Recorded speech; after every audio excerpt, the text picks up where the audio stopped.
Welcome to Christian World News, everyone. I'm Wendy Griffith. And I'm George Thomas. In Canada, a radical sex ed curriculum being pushed in public schools by the LGBT community has parents afraid their children will become confused and even brainwashed. That's exactly right, George. But as I discovered in my recent trip to Canada, there could be a silver lining. This issue is waking up a sleeping church.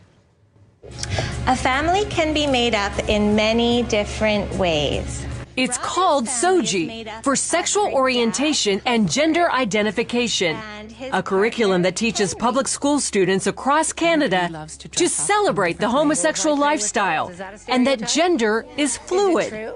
In other words, your gender is not dependent on what parts you were born with, but rather what you feel like in the moment. There's people that are boys, there's people that are girls. There are people whose gender might be a little bit of both or might even be neither. Lessons include books about transgender children, such as 10,000 Dresses, and songs like the Rainbow Song. Gender won't decide the choices we make. Some boys like dressing up, some girls like catching snakes. The SOGI curriculum started in British Columbia in 2016 and is quickly spreading throughout Canada. I just thought, who decided that this was okay to teach our children? Author and inspirational speaker Laura Lynn Tyler Thompson is a leading voice against the SOGI curriculum. And we are seeing the results of that now because some kids are reacting very emotionally and saying, and they're in fear. Will I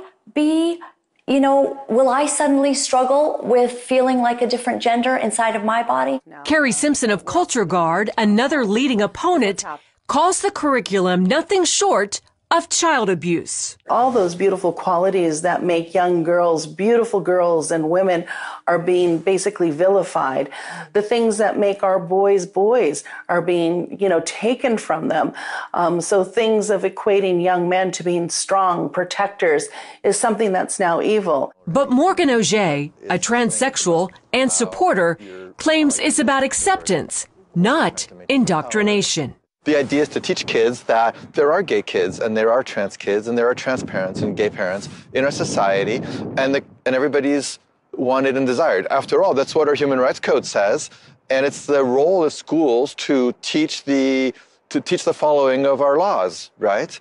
Simpson disagrees, saying she sees SOGI's real goal as altering our culture from a heteronormative society into one where anything goes, no boundaries, no values, no morals.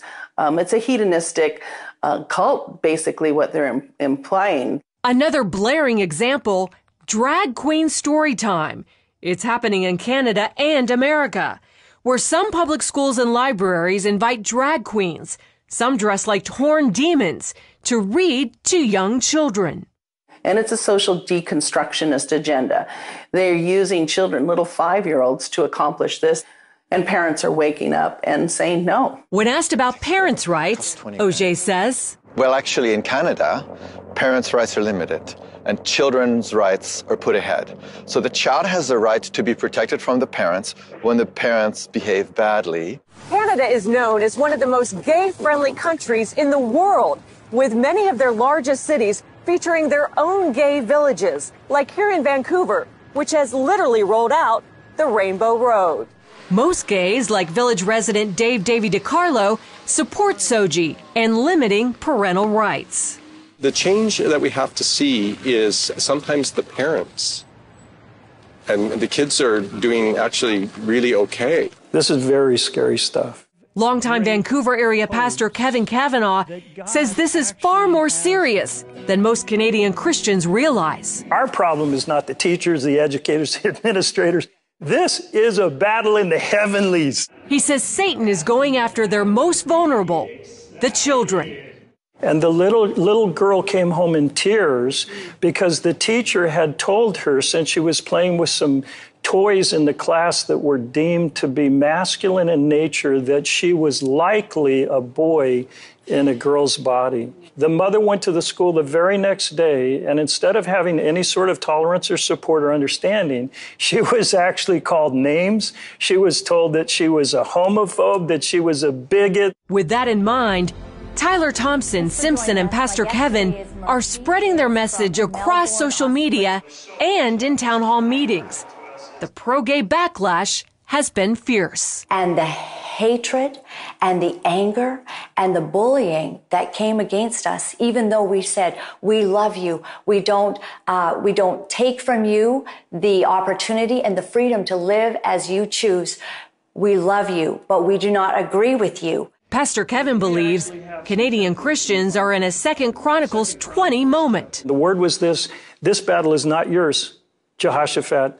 This battle is the Lord's. And the church is beginning to prepare for what it takes to fight for our kids.